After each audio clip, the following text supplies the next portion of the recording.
pas déjà fait, c'est le temps d'acheter vos blocs de tir avec l'arc, l'arbalète qui est déjà en cours depuis un petit bout de temps. On a reçu beaucoup de questions là-dessus, fait qu'on a envoyé Kate, notre détective privée, sur le dossier. À toi un peu, parce que ça a évolué énormément, Kate. Oui. Qu'est-ce qui est en vogue et très efficace aussi comme bloc de tir aujourd'hui? Puis là, tu m'arrives avec ça que je connais pas partout. Bien, écoute, Zone T3, qui est une compagnie entièrement québécoise qui nous arrive avec des super beaux produits de qualité, puis en plus qui sont hyper pratiques. Si tu veux, on va faire le tour un petit peu ensemble, on va regarder ça. Oui, parce que, tu sais, au départ, moi, je suis habitué de voir Oui. déjà les blocs de style sac puis les blocs de style mousse. Mais là, Oui. tu as même dans la mousse, tu as plusieurs types de blocs différents. Puis j'imagine que c'est pas juste les couleurs là, pour le fun. Là. Non, pas du tout. En fait, tu vois qu'il y a des grosseurs, des gabarits qui sont un petit peu différents. Ils ont chacune leur utilité. Ils ont chacun un maximum aussi de tirs qu'on peut faire dedans. On va regarder ça un petit peu ensemble. Oui. Moi, je pense que ça pourrait être le fun. Écoute, de ton côté, présentement, tu as le Avalanche, qui est un format qui est quand même assez bien vendu, je te dirais, parce que, écoute, ça peut tirer jusqu'à 3500 flèches et puis ça peut convenir à des, bien là, je vais dire plus arbalètes, parce que arc, généralement, ne va pas jusque-là, mais 425 pieds secondes. Donc, tu sais, je veux dire, c'est pour des arbalètes qui sont un petit peu plus puissantes. La densité de cette mousse-là est vraiment plus élevée, donc ça peut être pratique pour ça. Puis en plus, ben écoute, pèse-les, prends-les dans tes mains, tu vas voir qu'ils sont c'est quand même... Bien, c'est léger. Oui. Tu sais, je veux dire, si on veut l'amener, parce qu'il y a beaucoup d'arbalètes maintenant, on ne peut plus les décharger comme on faisait manuellement pour certaines. Entre autres, les Excalibur, on pouvait faire ça, on peut les décharger à la main. Bon, de un, il y a des risques de blessures qui sont très élevés. De deux, la force, puis le fait qu'ils sont plus compacts, bien écoute, la force au niveau de la corde et tout ça, la tension est beaucoup trop élevée. C'est trop dangereux de se blesser. Donc, il faut les tirer, il faut vraiment tirer avec une flèche de déchargement pour pouvoir y arriver.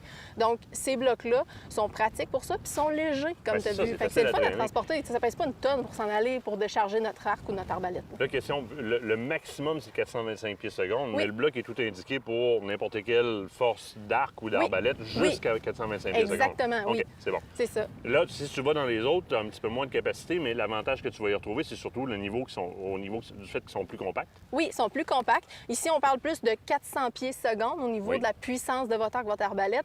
Mais aussi, on a un petit peu moins de flèches qu'on peut tirer dedans pour peut-être, mettons, dire passer au travers du bloc si on veut, parce qu'à un moment donné, la mousse finit par s'effriter avec les pointes et tout ça.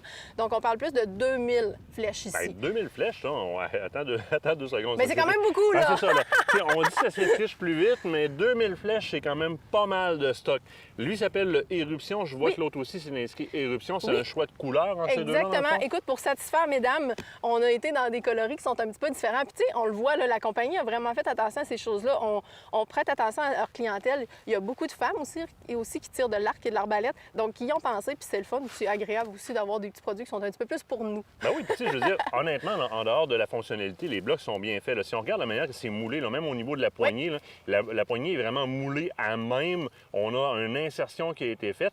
Puis, au niveau du patronage de couleur, ben c'est pas désagréable. C'est le fun d'avoir quelque chose comme ça qui est nouveau, qui flash un peu, qui est...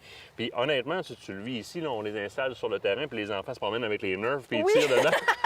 Quand ils sont pas à chasse sur le terrain, c'est pour les nerfs, pour les enfants. C'est léger parce pour que le calmer. côté coloris les attire énormément. Ben, ils sont beaux, ils ont fait des beaux blocs. Ben Je te dis, on va le dire, ils sont beaux. Puis, comme tous les blocs de tir, ben écoute, on a différents niveaux de difficulté. Donc, vous avez plusieurs cibles juste ici en avant.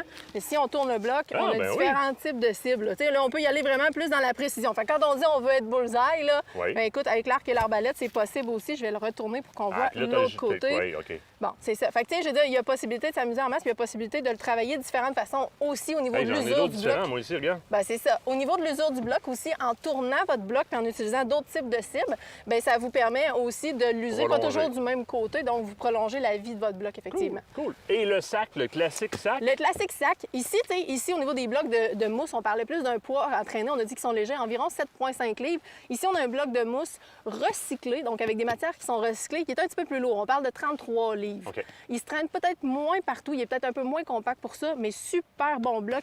Même chose, on a une capacité, si je me souviens bien, de 3000 flèches environ, ça pour ça aussi. Donc 400 pieds seconde, même chose au niveau de la puissance. Là, tu as un sac dans lequel je peux tirer à l'arbalète. Parce que généralement, je m'en vais pas vers des sacs pour l'arbalète. Non. Le sac, je le réserve pour l'arc. Là, ici, je peux tirer à l'arbalète dans le sac. Oui, c'est des matières qui sont recyclées. Puis on le voit, là, il y a une bonne densité. On peut tirer à l'arbalète. C'est sûr qu'on privilégie vraiment les blocs de mousse pour l'arbalète, mais on peut le faire ici avec un bloc de matière recyclée comme ceux-là. La seule problématique qu'on va avoir, c'est que si on a vraiment des broadheads qui sont larges, on va avoir la misère à le retirer si on y va pas avec la pointe de pratique. Exact. Donc, c'est vraiment pour la pointe de pratique. Lorsqu'on fait un tir de pratique avec une pointe de chasse, parce que je suis un puriste qui veut vraiment aller tirer avec ma pointe de chasse, là, je vais préconiser le bloc. Ça va déjà être dur à sortir de là. Donc, avec la jute, évidemment, du sac, c'est peut-être pas une bonne idée. Pointe de pratique, donc on pourrait le faire très facilement. Hey, je suis honnêtement impressionné. Oui, très belle compagnie, une belle découverte de notre côté. Puis écoute, ben, il va nous rester à essayer tout ça. Oui, bien, écoute, ça va être facile parce qu'ils vont être simples à traîner en tournage pour nous autres. Parce que dans le truck, ça bouffe pas de place puis c'est pas pesant, donc on ne gaspillera pas plus de gaz pour traîner nos blocs de tir. On va se faire du fun. Excellent travail, Watson. Ben, merci beaucoup.